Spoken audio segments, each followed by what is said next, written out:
Yeah. Okay. So I'll start with, Joe Burrow suffered a left knee injury, and we expect him to have surgery and rehab and make a full recovery and be ready for the 2021 season.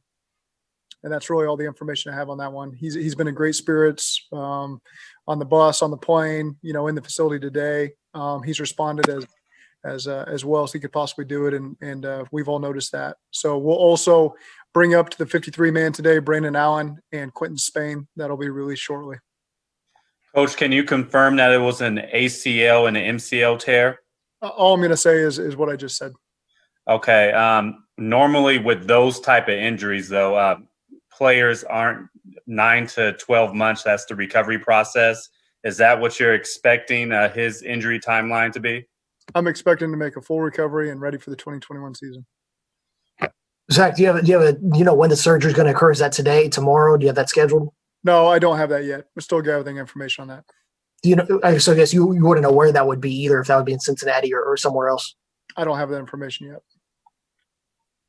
Coach, did Joe address the team after the game? I know he was still there, but did he have anything to say to his teammates afterwards?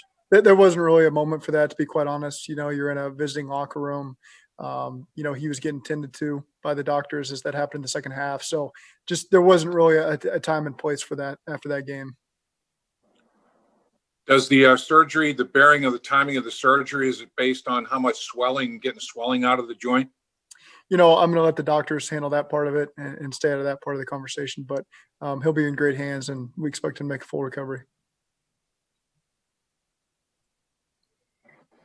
Coach, you've been challenged every step of the way in this process of coaching and leading the team to the goals you've set, and obviously there's always a road that's tough to get there. And do you look at this latest challenge as one that, hey, hopefully this is the last one because you've overcome so much in such a short period of time? Well, I think there's always going to be obstacles in the way to the things that we want to achieve, and it's all about how we come together and handle them. And we don't have any time to hang our heads and feel sorry for ourselves. You got to just not waste a moment and figure out solutions to the obstacles that are in our way. And that's the way that we choose to do it. And I think that we've got a locker room full of guys and a staff full of men who have all embraced that same mentality. And that's what we're going to do going forward. Thank you. Do you know what recovery and rehab look like in the COVID era? Is he going to be, it will be different anyway that it would be in another year?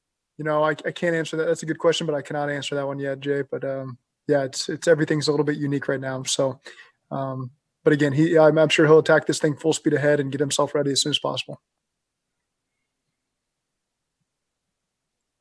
What does Ryan Finley need to do to A, hold on to the starting spot the rest of the season, and B, go into the offseason as someone you guys believe in behind Burrow?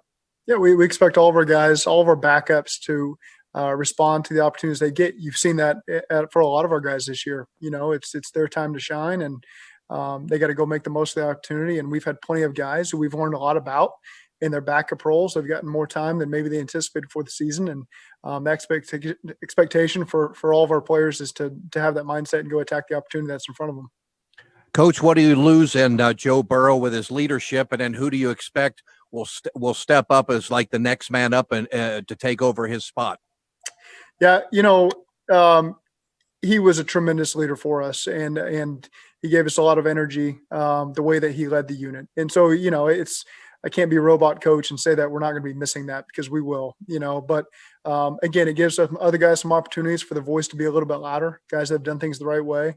To answer your question, I think Tyler Boyd has had a tremendous year from a leadership standpoint. He's always been a playmaker on the field, but I think that really his approach to this season has been different than what I saw from him last year. And again, he's a guy that's gained a lot of respect from all of us, and everything he's done is the right way. And he speaks, and guys listen because they see his approach to practice in the games has been tremendous. And so, again, there's plenty of guys like that on offense that approach that the right way. Leaders have already been here and well established, but I think Tyler's one that's really stepped up and taken on that role, and he'll continue to do that for us.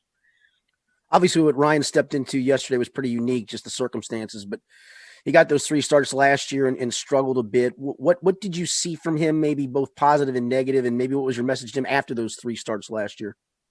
Yeah, you learn from every bit of experience that you get, and I know he learned a lot from those experiences last year. Learned a lot yesterday. He didn't take any reps during the week, really. It's all scout team work. And so he's thrust into a tough spot there in the second half. And But again, that's life as a backup quarterback. You got to get yourself ready to go. And again, there's things that I wish, I'd put him in a better position to give him a better opportunity. But bottom line is we didn't get it done, and we're not able to put any points on the board there in the second half to help us win. I know you can't junk your offense necessarily at this point in time and start from scratch, but do you massage your offense now that you have a different quarterback that's going to be at the reins?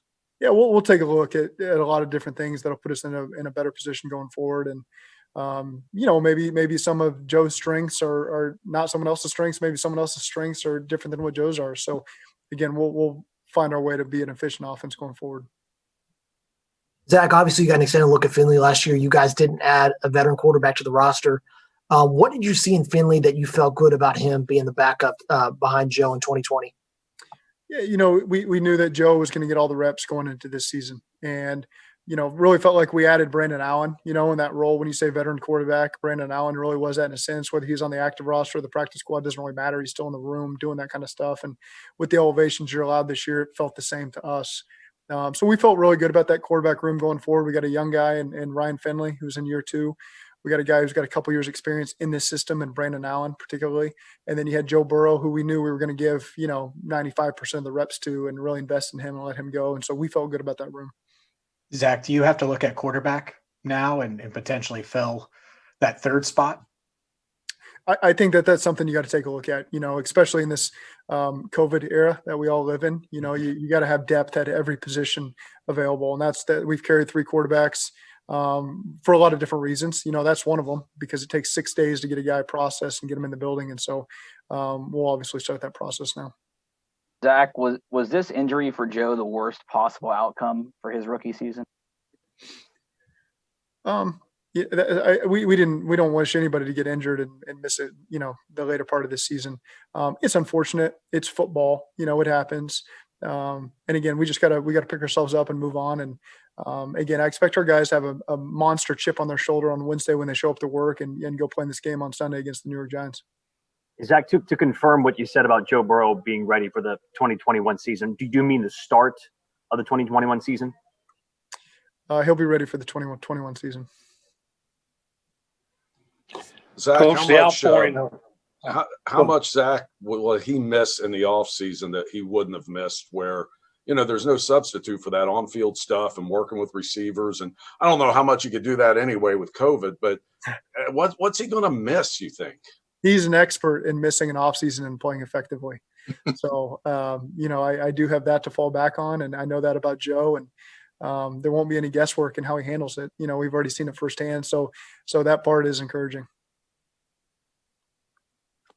Coach, as much as guys compete against each other, the fraternity, the brotherhood that is the NFL, had to make you feel good about the outpouring of support that Joe received immediately from people like Mahomes and Russell Wilson. Yeah, there's that old saying, "Those who know." That's often used in football groups, and so I think the players around the league, the coaches around the league that have seen the tape of Joe Burrow, they know what kind of pro he has been and what he's going to be and what he's going to mean to this franchise going forward. And so for him to already have that effect, not only in Cincinnati in this building, but around the league and just whatever it is, 3-4 months, shows where we expect him to be in the future as a player. Zac, I think we should probably be crystal clear on this. So you're not sure if Burrow, you can't say definitively right now, Burrow will be ready for the start of the 2021 season, correct? I've said what I said, and that's really all I have for you. All right. The fact that Joe misses the final 6 games, those reps, not only the injury, but the reps that he's going to miss, how big of a deal is it? I mean, obviously he's a bright guy, he's ahead of the curve and all that, but in a perfect world, you'd like to see those 6 games under his belt as well, wouldn't you? Of course, but he got 10 games of really good reps, and you could see the growth he made in all those games, and he'll have a chance to reflect on it in the offseason. Trust me, he's probably already started that process, and he'll be very much involved in these next 6 weeks. That's just kind of how he's wired. And so he'll still be around. He'll still have plenty of work he can do on his own and get back in shape to help lead us going forward.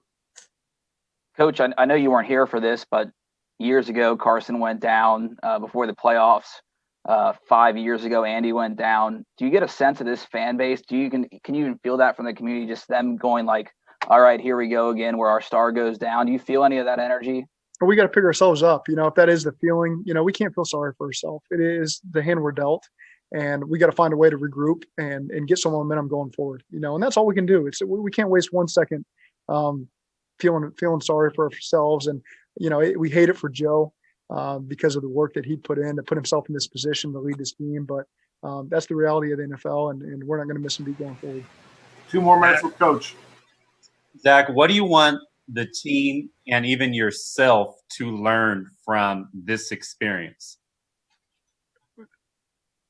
Can you get a little deeper on that one? What experience?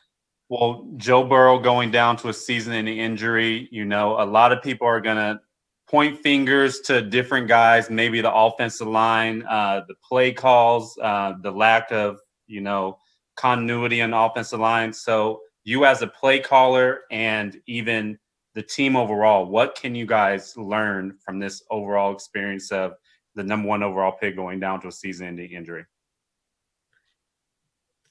I mean, we were playing pretty good in that game before he got hurt. He didn't get hurt during the play. It wasn't a dirty hit by any stretch. He got the ball out cleanly and he got hurt. I don't know what you're looking for there, but that's all I got for you.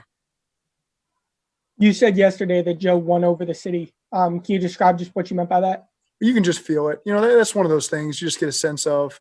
You could feel his energy in training camp, just amongst the whole team when he'd lead the offense down, and you could feel it in all 3 phases.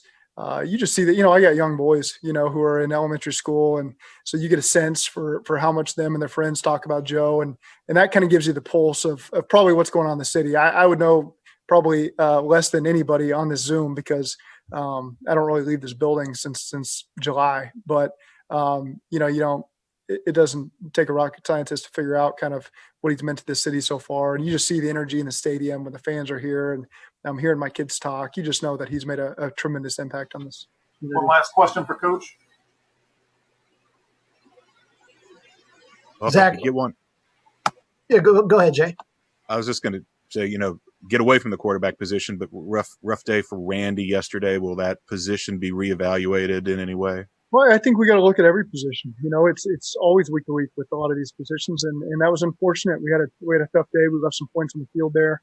But again, our expectation for a kicker is to make them all. And so again, that's one of those things that we just got to continue to evaluate all the positions as we go forward this week.